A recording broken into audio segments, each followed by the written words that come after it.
नमस्कार, मैं हूं परवेश, लेकर आया हूं आपके लिए दिल्ली की आज की 10 बड़ी खबरें। शुरुआत करें उससे पहले आपसे एक छोटी सी अपील है।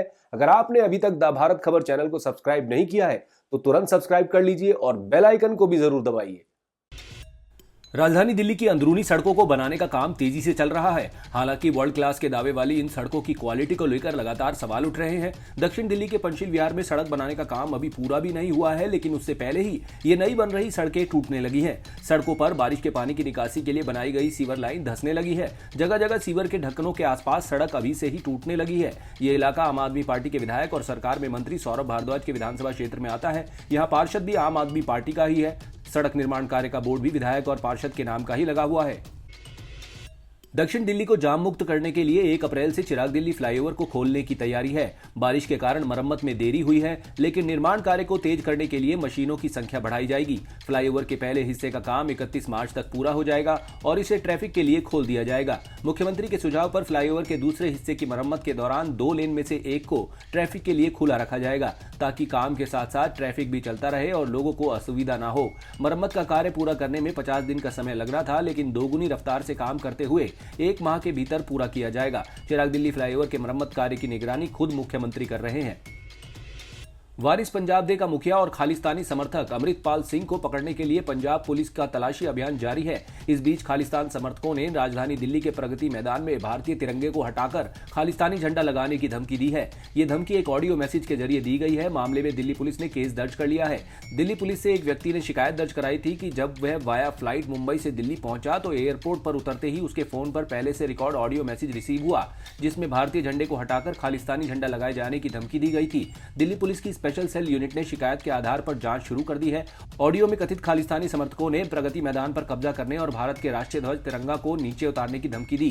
प्रधानमंत्री नरेंद्र मोदी और अमित शाह के लिए भी अपशब्दों का इस्तेमाल किया गया। दिल्ली के प्रगति मैदान में ही सितंबर में G20 की बैठक होने वाली है। इसके लिए अधिकारी युद्ध स्तर पर तैयारी में जुटे हुए हैं। ऐसे में खालिस्तानी समर्थकों की धमकी वाले ऑडियो को बेहद ही गंभीरता से लिया जा रहा है। मेयर शैली ओबराय का कार्यकाल केवल हफ्ते भर का बचा है। वहीं स्थायी समिति का चुनाव न होने से निगम से जुड़े आर्थिक और नीतिगत फैसले नहीं लिए जा सके। स्थानीय समिति के 6 सदस्यों के चुनाव का मामला अदालत में चल रहा है। इस पर अगली सुनवाई 24 अप्रैल को होगी। अदालत ने सुनवाई से पहले उपराज्यपाल, मेयर और MCD को अपना पक्ष रखने को कहा है। निगम का नया सत्र 1 अप्रैल से शुरू होता है, जबकि मेयर का कार्यकाल 31 मार्च को खत्म हो रहा है। DMC एक्ट के मुताबिक अगले मेयर का चुनाव होने तक वो कुर्सी पर मौजूद रहेंगी। ऐसी परिस्थिति में मेयर के पास निगम से जुड़े आर्थिक और नीतिगत फैसले लेने का अधिकार तो होगा, लेकिन स्थायी समिति न होने की स्थिति में मेयर नीतिगत फैसले लेने में सक्षम नहीं है। अब जब भी निगम सदन की पहली बैठक होगी, उसमें नए मेयर का चुनाव होगा। इसके बाद स्थायी समिति के चुनाव की प्रक्रिया दोबारा शुरू होगी। सदन की पहली बैठक में स्थायी समिति की 6 सदस्यों का चुनाव होता है और फिर निगम के 12 जोन से एक सदस्य चुनकर आता है। इसके बाद स्थायी समिति के 18 सदस्य मिलकर समिति के चेयरमैन का चुनाव करते हैं। राहुल गांधी की लोकसभा सदस्यता खत्म होने के बाद अब अरविंद केजरीवाल सरकार के लोक निर्माण विभाग ने कांग्रेस के निर्माणाधीन मुख्यालय पर अतिक्रमण विरोधी कार्रवाई की है। इस कार्रवाई में कांग्रेस पार्टी के दीनदयाल उपाध्याय रोड स्थित बन रहे हेडक्वार्टर के कुछ अवैध हिस्सों पर बुलडोजर चलाया गया है।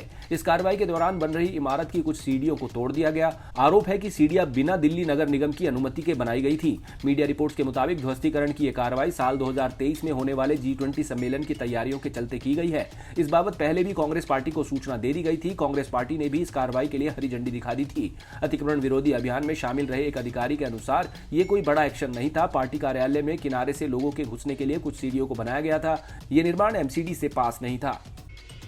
दिल्ली सरकार के स्कूलों में 334 प्रिंसिपल्स की नियुक्ति का क्रेडिट लेने को लेकर उपराज्यपाल और केजरीवाल सरकार में होड़ मच गई है। LG सचिवालय के सूत्रों ने कहा कि उपराज्यपाल VK सक्सेना के दखल के बाद खाली पदों को भरने की शुरुआत हो गई है।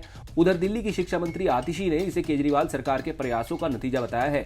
आतिशी ने कहा कि एक बार फिर दिल्ली के शिक्षा मॉडल का परचम लहराया है। हमारे नवनियुक्त प्रिंसिपल्स के पास शिक्षा के क्षेत्र में लंबा अनुभव है। ये सभी इन स्कूलों की चुनौतियों और जरूरतों को बेहतर ढंग से समझते हैं। उन्होंने कहा कि केजरीवाल सरकार के लगातार प्रयासों का नतीजा है कि UPSC ने अब तक की सबसे कम अवधि में इतनी संख्या में प्रिंसिपल्स की नियुक्ति की है। आपको बता दें कि दिल्ली सरकार के अधीन स्कूलों में प्रिंसिपल के कुल स्वीकृत पदों की संख्या 475 है, लेकिन इनमें से 424 स्कूल बिना प्रिंसिपल के चल रहे हैं। दिल्ली के उपराज्यपाल और आम आदमी पार्टी के बीच एक बार फिर जुबानी जंग तेज हो गई है। दिल्ली के वरिष्ठतम नौकरशाह ने एक रिपोर्ट के जरिए बताया कि डीईआरसी के निर्देशों का पालन न होने से सरकार को 300 करोड़ रुपए का नुकसान हो रहा है। सरकार इस मसले पर ध्यान दे तो नुकसान से बचा जा सकता है। इस रिपोर्ट को लेकर दिल्ली के उपराज्यपाल ने दिल्ली सरकार को जल्द स्पष्टीकरण देने को कहा है। एलजीवी के सक्सेना की इस पहल को केजरीवाल सरकार और एलजी हाउस के बीच पहले से जारी तनातनी को और बढ़ाने वाला माना जा रहा है। दिल्ली के सीएम अरविंद केजरीवाल ने एलजी के ताजा रूप पर पलटवार किया। पहले दिल्ली की बिजली मंत्री आतिशी ने विधानसभा में इस मसले को उठाया था और शनिवार को दिल्ली के मुख्यमंत्री अरविंद केजरीवाल ने ट्वीट कर साफ कर दिया था कि अगर ये बिजली सब्सिडी को खत्म करने की साजिश है तो हम ऐसा नहीं होने देंगे।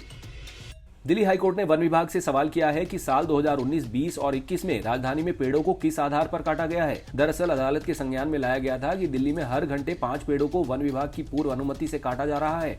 जस्टिस नजमी वजीरी ने कहा कि पेड़ों के नुकसान और क्षति को दूर करने के लिए संभवतः प्रत्येक पूर्ण रूप से विकसित पेड़ के लिए और 20 साल लग सकते हैं।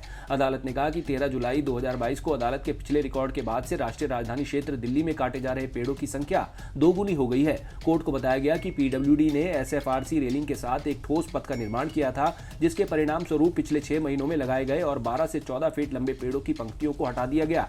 अदालत ने वन विभाग और सभी संबंधित एजेंसियों को निर्देश दिया है कि वे शहर की हरियाली के पूर्ण नुकसान को रोकने के लिए तत्काल कार्रवाई करें। अदालत ने 2 सप्ताह के भीतर एक त्वरित कार्य योजना प्रस्तुत करने का निर्देश दिया है, जिसे तुरंत लागू किया जाना चाहिए।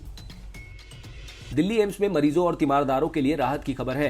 एम्स में गेट नंबर 3 के पास सीएसआर फंड से वेटिंग रूम का निर्माण किया जा रहा है। इसमें बैठने के साथ कैंटीन, शौचालय सहित बाकी सुविधाएं होंगी। एम्स के निदेशक डॉक्टर एम श्रीनिवास ने प्रतीक्षालय के लिए भूमि पूजन किया। आपको बता दें कि एम्स में दिल्ली एनसीआर के अलावा देश भर से हजारों मरीज उपचार करवाने आते हैं। ऐसे में कई मरीज सड़कों पर तो कई इधर उधर इंतजार करते नजर आते हैं। इस प्रतीक्षालय के निर्माण के बाद यहाँ 1000 मरीज या तीमारदार बैठ सकेंगे। दिल्ली एनसीआर में अब बारिश का दौर थम गया है। हालांकि मौसम की जानकारी देने वाली निजी एजेंसी स्काईमेट वेदर की रिपोर्ट के मुताबिक एक और पश्चिमी विक्षोभ के प्रभाव के कारण दिल्ली एनसीआर में एक बार फिर बारिश की गतिविधियां शुरू हो सकती हैं। वहीं मौसम विभाग का कहना है कि अब से मौसम शुष्क होने वाला है, जिससे वातावरण में गर्मी आएगी। हालांकि ये मौसमी पैटर्न ज्यादा दिन तक कायम नहीं रहेगा। दिल्ली एनसीआर में 4 दिन तक गर्मी पड़ेगी, लेकिन 31 मार्च से पश्चिमी विक्षोभ के प्रभाव से दिल्ली एनसीआर में एक बार फिर से बारिश की संभावना जताई जा रही है। आप देख रहे थे दिल्ली की 10 बड़ी खबरें। अगर आपको हमारी ये खबरें पसंद आई तो लाइक कीजिए, कमेंट कीजिए और इसे अपने दोस्तों के साथ व्हाट्सएप पर शेयर कीजिए। नमस्कार।